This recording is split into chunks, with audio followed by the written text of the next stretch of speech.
Hey y'all, I've been wanting to do this video for quite some time now. Well, actually, I didn't know if I wanted to make it a video or write a blog about it, but I did want to share my testimony and talk about, how I made it here throughout everything I've been through, specifically with my college experience. Um, if you don't know, which, I haven't shared this with many people besides people close to me, but if you don't know, I went to three different colleges. And most of my college experiences were full of, you know, just mistreatment, misconduct, things like that. And I don't want this video to be negative at all, so I'm not going to tap in too much of everything that went on during my experiences in college, because I really just want this video to be more motivational than anything. So I kind of will glaze over everything that happened, but I'll just start with my freshman year. I started college when I was 17, so I was pretty young. I tried my best to prepare for college, but as if you're an athlete and like there's really no such thing as being completely prepared for college, like coming from high school. You can do as much as you can. Like I was working out, I was training, basketball training, strength and conditioning training, I was doing all of it. But it's still completely different from being like, actually on the court in college with the coaches, it's still different. But I did my best to be prepared, tried my best. And my freshman year, in summary, I'll just say I really did not like basketball. At the end of my year there, I went to Loyola Chicago my freshman year.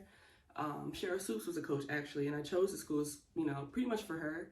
She convinced me to go, and I was also like, okay, if I can learn anything about basketball, it's going to be from Cheryl. WNBA player, star, all of that. So I'm like, I want to learn from the best. But I didn't have a good experience there.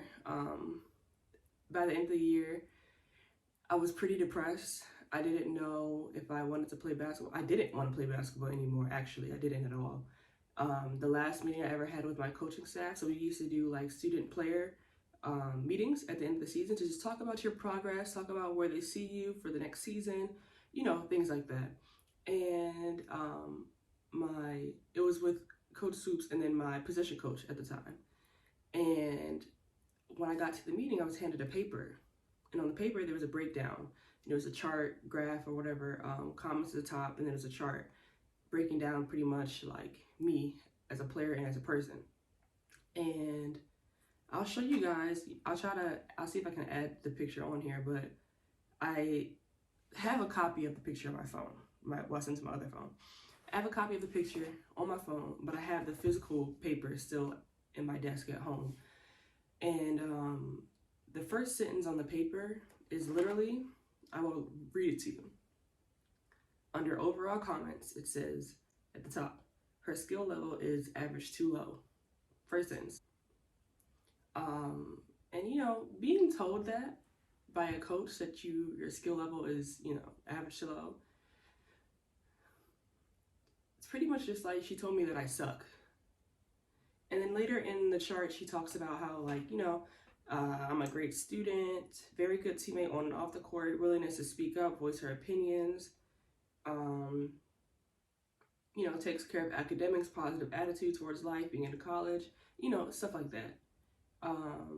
But then in the rest of the comments, it says that I think what she doesn't understand is what it takes to be good at the game.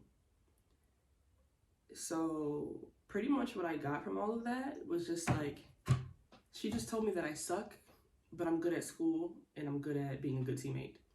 But I suck. Basketball is not my thing, but at least I'm good at, being a good teammate and good at school.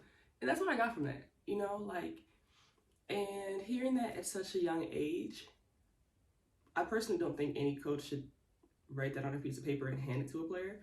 But being told that at such a young age, like I said, I started college when I was 17, it did hurt. It was like a little heartbreaking, definitely humbling. I wasn't cocky, but definitely humbled me. But it was just hard to hear, and then along with everything else I went through that year, I really didn't want to play basketball anymore. And when it was time to transfer, the only reason I decided to transfer was really because I can't pay for school. I can't afford school. College is expensive, a couple $100,000. I do not have that. My family does not have that. I don't even want to put them in a position to have to pay for that. And so I was like, okay, basketball is my way out. Basketball is the way that I could, you know, afford a degree, do something with my future. I have to play basketball. And so when I transferred, I ended up going to St. Joseph's University. And I don't think any of my teammates know this. I never talked to them about this. I'm pretty sure, 100% sure they don't know this. But the first day that I was on campus, we were doing a team bonding thing. And it wasn't like coaches started or whatever. It was, player organized team bonding. And my parents were dropping me off. This was like my first official day on campus. And I had a mental breakdown in my room. Like a full out mental breakdown. I am crying. I am sobbing. Like, I am terrified. Like, truly, true fear was in my heart. And the reason I felt like this was because I had such a bad experience my freshman year.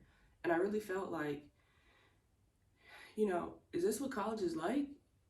Like, am I supposed to just expect to be, humiliated and embarrassed and, all of that stuff? Am I supposed to just like, is that normal? Like, is this what college is like? Because if it is, like, I don't know if I want to do this. Is my mental health worth a piece of paper that says I got a degree? Like, I really wasn't sure at the time. And I was terrified. I was literally sobbing in my room when my parents dropped me off because I just didn't know. Like, I was very depressed my freshman year. It's the first time I've ever been depressed. I was depressed my freshman year. And I used to call home crying quite often towards the last half of the season. And I'm just like, I know how bad I felt and how low I felt. And I'm like, is this something that's going to be normal for the rest of my, life while I'm in college? Like, do I have to give up my happiness just to pay for school? And that's one thing that, like, I don't want to get off topic here, but that's one thing that I think a lot of regular students don't understand. It sounds great and all that, oh, all you got to do is play sports and you get a free education. But you don't know what that person's actually going through. St. Joe's, I didn't have a really bad experience there, but it's like people look on the outside, everything looks great when you're looking from the outside. Oh, look at her. All she got to do is shoot a ball and she got free school. Little do you know, that person may be getting, humiliated every day, called out and, made fun of, mocked in front of people, picked on, bullied. Like, coaches bully players sometimes. Like, you never know what the person's going through. Everything looks great on the outside. But anyway, I'll get back to my story. So I really was having a mental breakdown. And I got myself together. My family got me together. My mom was telling me, it's going to be okay. Just trust that it'll be okay. God brought you here for a reason. And, all of that. So I got myself together. And like I said, I don't think any of my teammates knew what was going on. Because I, wiped my eyes, made sure my face wasn't too red. And then I went to team bonding and, like I said, I didn't have a real bad experience at St. Joe's. So it was nothing like my freshman year. And then fast forward to my senior year of college, well, my grad year of college, because I transferred from St. Joe's to Syracuse. And I'm not going to get into everything that happened at Syracuse, but if you know, it's been in the news. All my coaches at Loyola got fired. The coaches at Syracuse got fired.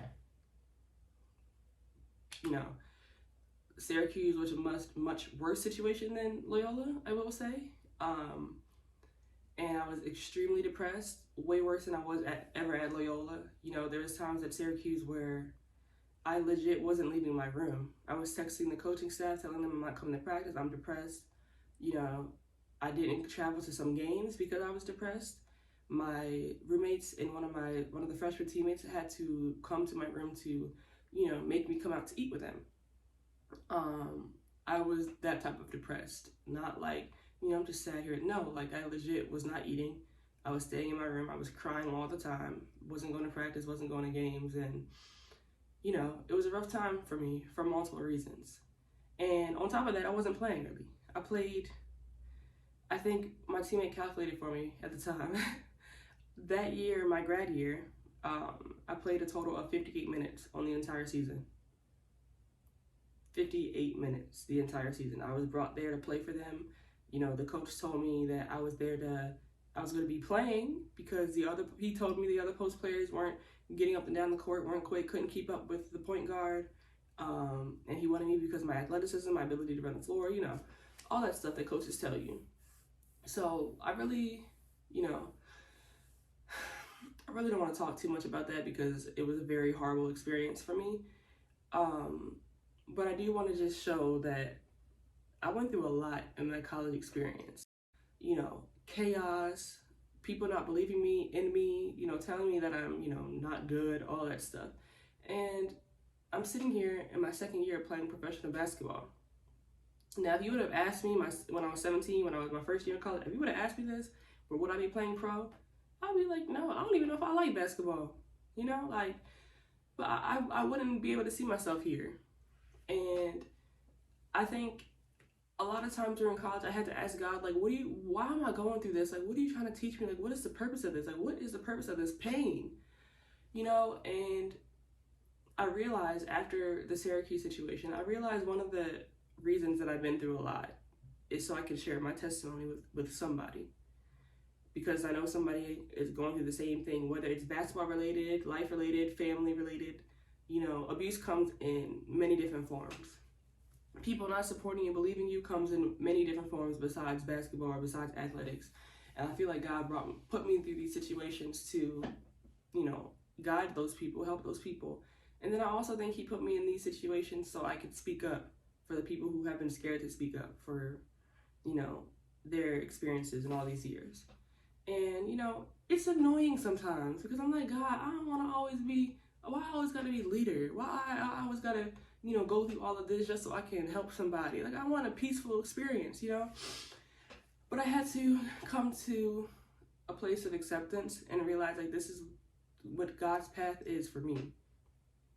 My path is not going to be easy because he wants me to help people. And the only way I can help people is if I'm going through what they went through. If my feet are in their shoes, that's the only way I can help them. I can't help them from the outside. I can't help anybody if my life is just great and I'm just hooping and, everything's just smooth. I can't help people like that. And, I asked God a few times, like, come on now. Do I really have to keep dealing with this pain, like this disappointment? Do I really got to keep doing it? And it sucked because every time that I felt like it was getting better, something else happened. Then I'm like, okay, it's great now. Something else happens. And, I never was angry at God at all. I'm not like that type of person. Never was angry at God at all, but I definitely did have moments of just questioning, just like, why? But now I'm coming to acceptance that I think my purpose is, this reason right here, to be able to share my testimony with somebody. Whether you can directly relate or not, you may meet somebody along the way, years down the line, who is going through something that I am going through. You can share with them my story. But yeah, like I said, I went through all of that during college, and I'm playing pro for my second year with many more years to come. I don't plan on stopping anytime soon. And my message with that is that, you can't allow somebody to define who you are. It doesn't matter what their, rank is, level is. It doesn't matter who they are. It don't matter if they're the head coach, assistant coach. It don't matter if they're President Obama, You have to know your worth for yourself, because at the end of the day, it's you versus you. It's not you versus them. Yes, you can value some people's opinions. You can hear them out, all that stuff. But if it's something negative all the time, unless it's something that you really need to work on, okay. But if it's just somebody's opinion and they think you're like, oh, you're not good. You're not good at basketball. You're not good at art. You're not good at singing. You're not good at that. Take it with a grain of salt, because that's just somebody's opinion. There's however many million people in the world, everybody's going to have a different opinion. And when you are self-confident in yourself and you know your own self-worth, you won't attach yourself to other people's opinion. Because when you seek validation from other people, you'll never be happy. Because people's opinions, people change like the wind. One day they over here and they support you, the next day they over there and they don't support you. One day they think you're great, next day they don't. And then when you tie your validation and your self-worth up into what somebody else thinks, you're never going to meet the mark. You're always going to feel like, you're not worthy. You're always going to feel inadequate. And I think that's what brought me this far, is because, yes, what my coach told me my freshman year, yes, it hurt me. But I also was more like, okay, whatever, I didn't take it it didn't hurt to hear that, but I didn't take it to heart where that's something I constantly thought about. Like the next season, I wasn't constantly thinking like, am I really good? My coach said I wasn't really good. For me, I heard it hurt, and I moved past it.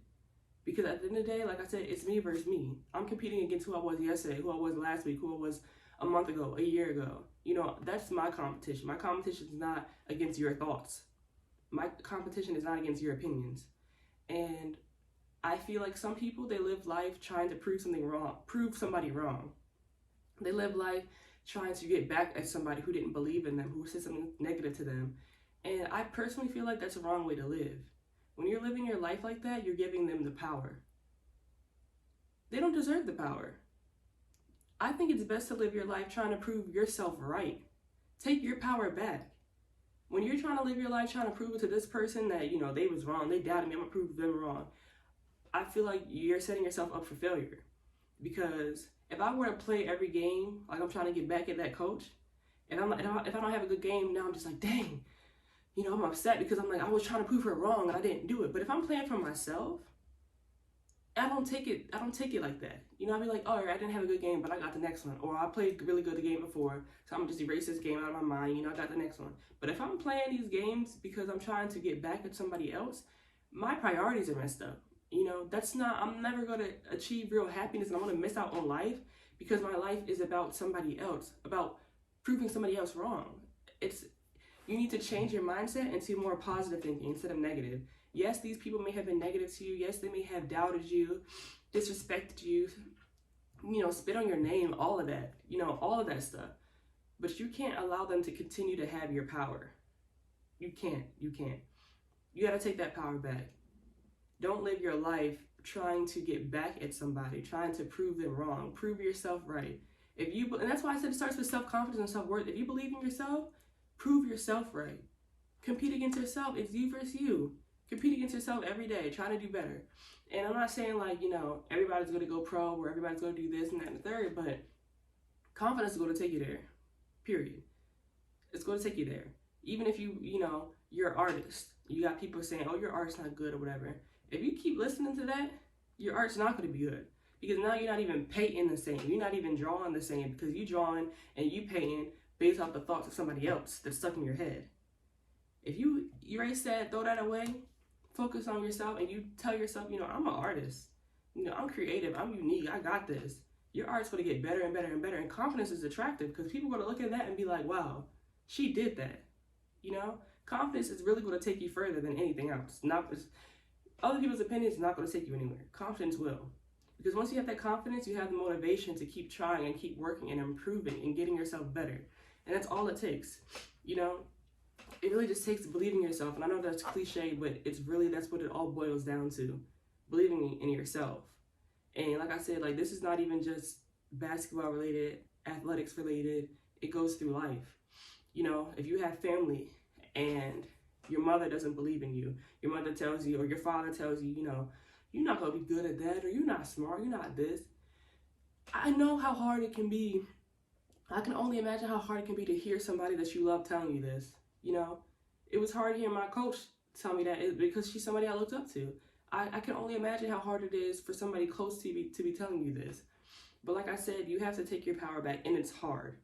Especially if you're not used to it, it is hard to take your power back. But you have to realize in the long run, all you have is you. These people are not going to be here forever. That assistant coach that said that to me, she actually reached out to me a couple years ago. And I really didn't know how to respond because I'm like, girl, you told me I suck.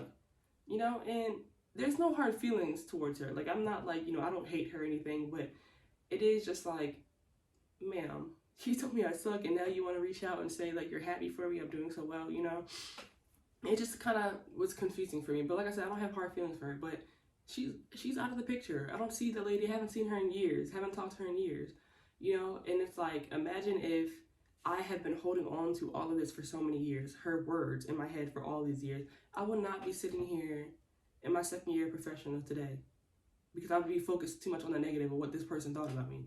This person thought about me and I don't even speak to the lady anymore. And that's why I said, these people who doubt you, disrespect you, they're not going to be here forever. They're here for a time being or whatever, however long that is, but they're not going to be here forever. So don't hold on to the negativity, those words. Surround yourself with some people who support you, believe in you. My faith is a big thing. Everybody doesn't believe in God, but for me, God is a big thing. Asking God what my purpose is, asking God to show me what my path is, asking God, I pray every night that God surrounds me with people who have genuine intentions. And I think that's an important prayer because everybody in your circle does not have genuine intentions. And it takes some time to realize that. And it hurts when you find that out. But I pray every night for God to reveal to me my purpose, his plan for me. You know, who I need to be around, who I don't need to be around. Because at the end of the day, like, yes, it is me versus me, but you do need some other people to support you and guide you as well. And I'm grateful for the friends that I have. You know, I made some best friends despite my college experience not being a happy one. I made some really great friends through that, great supporters on the basketball team and off the court. And then my family as well. My family's very supportive, guided me through it all. And I think that's important for everybody to have. One or the other. You know, if your family isn't the best, then get some friends that are the best. Your friends ain't the best, find some family members. And if neither of them the best, find God. Find somebody, you know, to lean on, because it's hard to go through it by yourself.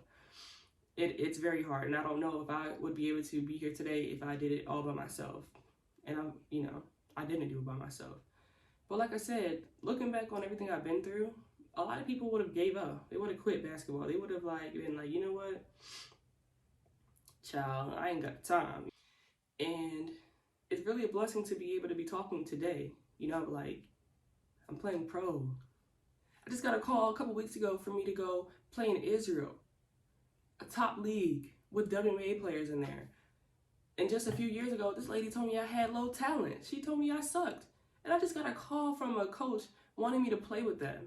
And, you know, granted, I can't go right now because I'm already under contract here, but, you know, if I got teams calling me with WNBA players on it, telling me, yeah, we want you to play with us right now, you think I'm going to be still thinking about what Shorty said years ago about how I'm not good? Child, no. I believe in myself, and there's clearly people who believe in me, which is why I'm going to continue to succeed. Like I said, there's no hard feelings, but I'm going to keep that paper probably forever. Because, something to look back on, like, yeah, this is what somebody thought about me. This is where I came from, you know. I keep it for that reason, not for any negative reason. I keep it to see that's where I came from, and this is where I am now. And, that's just really my message that I want to leave y'all with this video is, do it for you. Whatever it is that you do it for you. Have the self-worth, have the self-confidence in yourself. At the end of the day, like, your life is your life. All these people, they're going to come and go. You don't know who's going to stay in your life forever. So take these people's negative comments with a grain of salt. Unless they're helping you, unless it's, healthy criticism, okay. But other than that, don't hold on to that negativity. It's really not worth it. It's not worth your mental, and it's not worth sacrificing your future success by holding on to this negativity and believing it. So that's all I got for y'all today. Like I said, I didn't want to tap into too much of my college experience because I didn't want it to be a negative video. I wanted it to be more helpful than anything. And, if I can do it, you can do it. That's all I got to say. You can shoot me with your words. You can cut me with your lies. You can kill me with your hatefulness. But just like life, all right.